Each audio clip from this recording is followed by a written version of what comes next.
안녕하세요. 김 대표의 비공식가입니다. 오늘은 가상호스트를 설치하고 홈페이지를 구축하기 위해서 필요한 필수 프로그램들을 5개 정도 소개를 해 드릴 거고요. 첫 번째는 푸티라는 프로그램이고요. 윈도우에서 서버 환경으로 접속을 할 수 있는 프로그램입니다. 다운로드 주소가 있는데요. 이거 클릭하셔가지고 64비트라고 되어 있는 이 파일을 다운로드 받으세요. 설치를 하시면 되고요. 윈도우가 아니고 맥으로 이용 중이시라면 맥에서는 그냥 터미널을 실행하셔가지고 서버에 접속하시면 됩니다. 이게 이제 설정창인데 서버로 어떻게 접속하냐면 클라우드 서버 생성해 놓은 주소가 요거거든요. 이걸 복사하셔가지고 여기 호스트 네임에 IP 주소를 입력을 하십니다. 입력을 해주시고 오픈을 클릭을 하게 되면 이렇게 콘솔 창 하나가 뜰 거예요. 여러분들이 만들어 놓은 계정으로 로그인을 하시면 최초로 로그인을 한 단계이고 몇 가지 꼭 알아야 될 것들을 좀 알려드릴게요.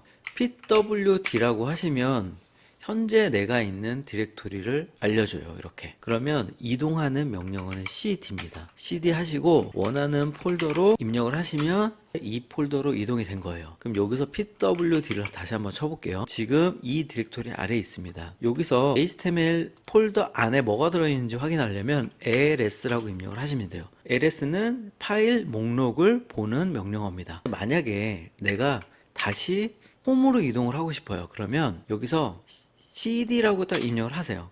pw 다시 한번 해볼게요. 그럼 홈으로 이동합니다. 그런데 여기서 cd 한 칸 띄고 점점을 한번 해볼게요. 이거는 바로 이전 디렉토리 이동하는 거예요. 그러니까 cd를 치시면 홈으로 바로 이동하는 거고, 다시 한번 가볼게요. cd 점점 하면 이전 디렉토리 이동을 하는 겁니다. 그 다음에 ls가 현재 파일 목록을 보여준다고 했는데 여기서 ls하고 하이픈 하신 다음에 L을 하시면 상세 정보까지 다 보여줘요. 파일에 대한 또는 폴더에 대한 권한, 소유자, 그룹 등의 상세 정보까지 다 보여줍니다. ls-a를 하시잖아요. 그러면 이 폴더 안에 숨겨진 폴더들이 있어요. 또는 파일들이 있을 수 있습니다. 그것까지 다 보여주는 거예요. 보통은 ls 할 때는 그냥 목록만 볼 때는 이렇게 하고 좀 더 자세히 보고 싶다 그러면 ls-al 이렇게 하시면 돼요. 그 다음에 디렉토리를 한번 만들어 볼게요. 디렉토리 만드는 명령어는 mkdir입니다. 여기에 hello라는 디렉토리를 한번 만들어 보겠습니다.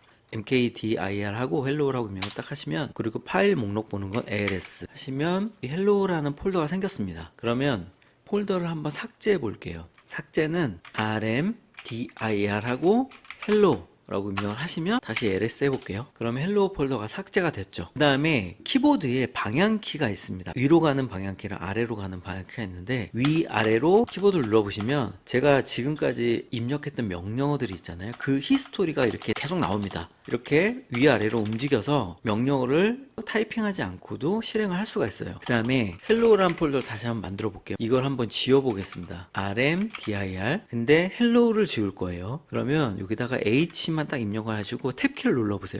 다시 해볼게요. H만 누르시고 탭키를 누르면 이 안에 H로 시작하는 애가 딱 이 하나죠. 그러면 얘가 바로 출력이 됩니다. 근데 만약에 H로 시작하는 애가 더 있었다 그러면 HE까지 입력을 하시면, 그리고 탭키를 누르면 이게 노출이 될 거예요. 예를 들어서 프로젝트 한번 해볼게요. 끝까지 누르고 탭을 누르면 이렇게 입력이 되죠. 그 다음에 W를 한번 해보겠습니다. W는 근데 2개예요. 보시면. 그러면 W하고 탭키 누르면 안 나오겠죠. 아무것도. WP까지 한번 해볼게요. 당연히 안 나오겠죠. 왜냐면 WP까지도 동일해요. 이 하이픈까지 입력을 해보겠습니다. 하이픈 입력하고 탭키 이렇게 자동으로 찍히죠. 콘솔은 이 탭키를 잘 활용을 하셔야 되고요. 그 다음에 콘솔 안에 있는 에디터를 한번 사용해 보도록 하겠습니다. 에디터는 그냥 여기다가 파일 하나 만들게요. 에디터를 호출하는 명령어는 나노라는 명령어입니다. 저희는 test.txt 파일을 한번 만들어 볼게요. 이렇게 해서 엔터를 치면 다시 한번 나와 보겠습니다. 그럼 여기 파일이 하나 만들어졌죠. 수정하려면 나노 치고 테스트, 이것도 탭키 누르시면 돼요. 점 치고 탭키, 이러면 이렇게 파일명이 다 채워지죠. 나노라는 에디터를 써서 이 파일을 수정하겠다. 엔터를 치시면 수정화면에 들어옵니다. 수정할 내용들을 입력을 막 하시고 이제 저장을 하셔야 되는데, 저장을 하는 방법은 컨트롤 X를 누르세요. 그러면 저장할 거냐 말 거냐를 Y나 No로 설정할 수가 있습니다. 저장을 하시고 싶으면 Y를 누르시고 엔터를 치시면 됩니다. 그럼 한번 들어가 볼게요. 잘 저장이 됐죠. 만약에 이 텍스트 내용을 그냥 확인만 하고 싶은 경우도 있을 거잖아요. 나노는 편집키가 열리는 거고, 조회만 하는 거는 명령어가 cat이에요. cat이라는 명령어를 입력을 하시고 엔터를 딱 치시면 이 파일 안에 있는 내용만 뜹니다. 단순 조회만 할 수 있는 거라고 보시면 되고요. 그 다음에 지금 로그인한 계정이 궁금한 경우가 있으면 whoamI라고 입력을 하시면 돼요. 지금 로그인한 계정이 어떤 계정인지 출력이 됩니다. 현재 서버 시간이 궁금하다 그러면 date라고 입력을 하세요. 이렇게 찍히죠. 그 다음에 콘솔을 막 입력하다 이렇게 많아질 수 있잖아요, 내용이. 그러면 이때 창을 지우는 건 CAEAR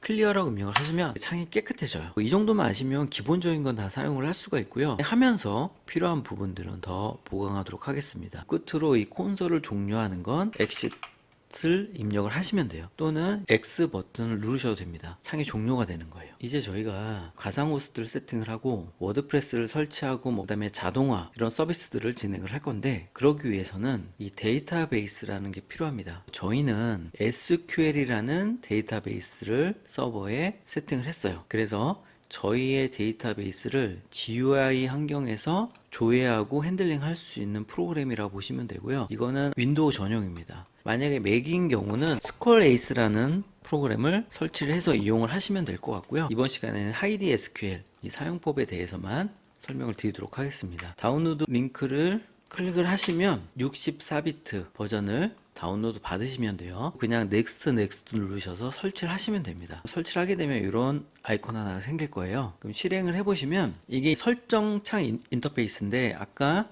푸티랑 비슷하죠. 데이터베이스를 접속하는 설정을 만들고 싶다 그러면 신규를 누르시고요. 여기에 MyDB 이런 식으로 입력을 해서 서버에 접속하기 위한 IP 주소, 저희가 클라우드로 만들어 놓은 IP 주소가 되겠죠. 입력을 하시면 되고요. 그 다음에 여기에 접속하기 위한 계정을 만들 겁니다. 저희가 그 계정 정보를 넣으시면 되고요. 저는 이걸로 접속을 해보겠습니다. 워드프레스를 설치해 놨기 때문에 워드프레스라는 데이터베이스가 존재합니다. 이 안에 리스트에 나오는 것들은 워드프레스에서 사용을 하는 테이블들이고, 안에 있는 내용들을 보시고 싶으면 이 테이블 선택하시고 상단에 데이터라는 탭을 선택하시면 됩니다. 그러면 저희가 만들어 온 테이블에 들어가 있는 데이터 항목들을 다 조회할 수가 있어요. 나중에 자동화할 때 필요하지만 쿼리라는 걸 이용을 해서 필터링을 해서 데이터를 조회를 할 수도 있습니다. 지금 나오는 데이터는 전체 데이터가 조회가 되는 거고요. 이 중에서 우리가 조건을 걸어서, 여러분들 엑셀 사용하시면 필터라는 걸 걸잖아요.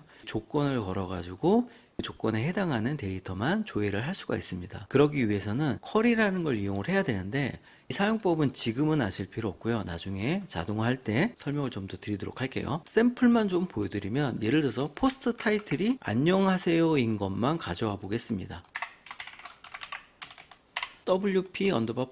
wp_post라는 테이블에서 모든 걸 가져오겠다. 그 조건을 거는 거예요. 무슨 조건이냐? 포스트 타이틀이 안녕하세요 느낌표인 것만 가져오겠다. 이렇게 한 건을 가져온 거예요. 지금 안녕하세요가 한 건밖에 없는 거죠. 그런데 만약에 아스트라는 몇 개 있네요. 아스트라로 한번 검색을 해볼게요. 포스트 타이틀이 아스트라인 것은 3건이에요. 이렇게 쿼리를 통해서 필터를 걸어서 가져올 수도 있습니다. 이 부분은 나중에 강의를 통해 진행을 하고요. 저희는 이런 GUI 환경을 통해서 저희가 구축한 데이터베이스에 접속을 할 거고요. 저희가 생성한 데이터베이스 목록과 테이블들을 조회해서 그 안에 있는 데이터들을 조회하는 프로그램들이라고 보시면 됩니다. 실제 사용할 때 조금 더 설명을 드리고요. 이 정도까지만 설명을 드리도록 하겠습니다. 세 번째는 파일질라라는 프로그램입니다. 다운로드 링크 클릭을 하셔가지고 다운로드 하셔서 설치하시면 되고요. 파일질라는 윈도우에서 서버와 파일을 주고받는 FTP 프로그램이라고 보시면 됩니다. 로컬에서 뭔가 작업을 했다. 그러면 저희 서버로 이 파일을 업로드 해야 되잖아요. 또는 서버에 있는 파일을 로컬로 다운로드 해야 되는 경우도 있고요. 그런 경우에 사용하는 프로그램이라고 보시면 되고요. 사용법은 거의 다 동일합니다. 파일질라 프로그램을 실행을 하시면 설정창 하나가 뜰 거고요. 여기에 파일에 사이트 관리자라고 있습니다. 클릭을 하시고요. 여기 새 사이트라고 입력을 하세요. 여러분들이 관리하기 편한 이름으로 입력을 하시고, 접속할 서버 IP 주소를 입력을 하시고, FTP가 아니고 저희는 SFTP라고 설정하시면 됩니다. 사용자는 시오김이고 서드는 입력을 할게요. 연결을 누르시면 이렇게 뜨는데, 기본 디렉토리가 서버의 루트 디렉토리로 잡혀 있지 않습니다. 이럴 경우에는 고급 탭을 클릭을 하시고 기본 원격 디렉토리라는 게 있어요. 저희의 기본 원격 디렉토리는 바 밑에 따따따 밑에 HTML이거든요. 이렇게 설정을 해주시고 연결을 하시면 기본 디렉토리가 이렇게 연결이 되는 겁니다. 파일을 이 서버에 업로드 하시는 거는 파일을 드래그 앤 드롭 하시면 됩니다. 이 프로젝트 폴더 안에 파일을 넣고 싶다 그러면 한번 가져와 볼게요. 예를 들어서 이 파일이다 그러면 드래그 앤 드롭해서 놓으시면 됩니다. 그러면 이렇게 업로드가 되고요. 그 다음에 다운로드 받으시고 싶으시면 내 로컬로 서버에 있는 거를 그냥 이것도 가져오시면 돼요. 또는 폴더를 지정을 해서 다운로드 하셔도 되고요. 이거는 접속을 하는 방법만 아시면 되고, 그 다음에 내가 원하는 폴더 가서 파일 업로드하고 다운로드하는 방법만 아시면 됩니다. 그래서 FTP는 이렇게 사용하시면 됩니다. 그 다음은 모바라는 프로그램을 설치를 할 거예요. 이 모바는 어떤 프로그램이냐면 서버에 접속하기 위해서 푸티라는 프로그램을 사용을 하고요. 파일을 업로드 다운로드 하기 위해서 FTP 프로그램을 사용을 하는데 이 두 가지 기능을 다 갖고 있는 프로그램입니다. 처음부터 이거를 사용하셔도 돼요. 저는 다 설명을 드리는 이유는 뭐 사람마다 기호가 다 다르기 때문에 써보시고 본인이랑 궁합이 가장 잘 맞는 방식으로 개발을 하시면 되기 때문에 다 설명을 드리는 겁니다. 이것도 다운로드 페이지 접속하셔가지고 이 녹색 버튼 인스톨러를 설치를 하시면 되고요. 설치를 하신 다음에 프로그램을 실행을 해 보겠습니다. 프로그램을 실행을 하시면 이렇게 설정창 하나가 뜰 겁니다. 여기에 세션이라는 메뉴를 클릭을 하시고요. SSH라는 메뉴를 클릭을 하세요. 호스트네임에 접속하려는 서버 IP 주소를 넣고 OK 버튼을 누르시게 되면 이렇게 아이디랑 패스워드 넣는 화면이 나옵니다. 이거는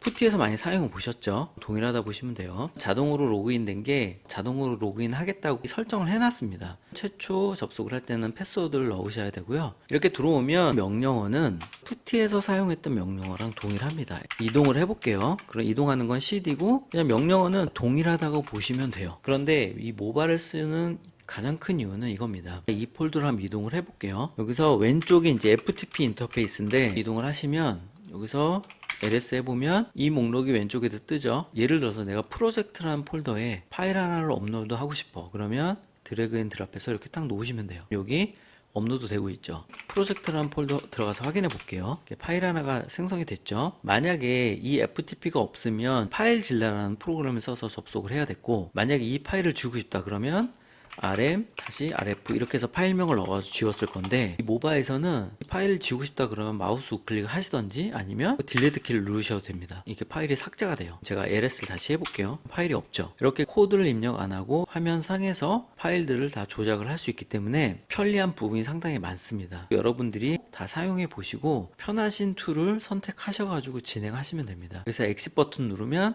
종료가 됩니다. 그 다음에 마지막으로 확인해야 될 프로그램은 VS 코드라는 거예요.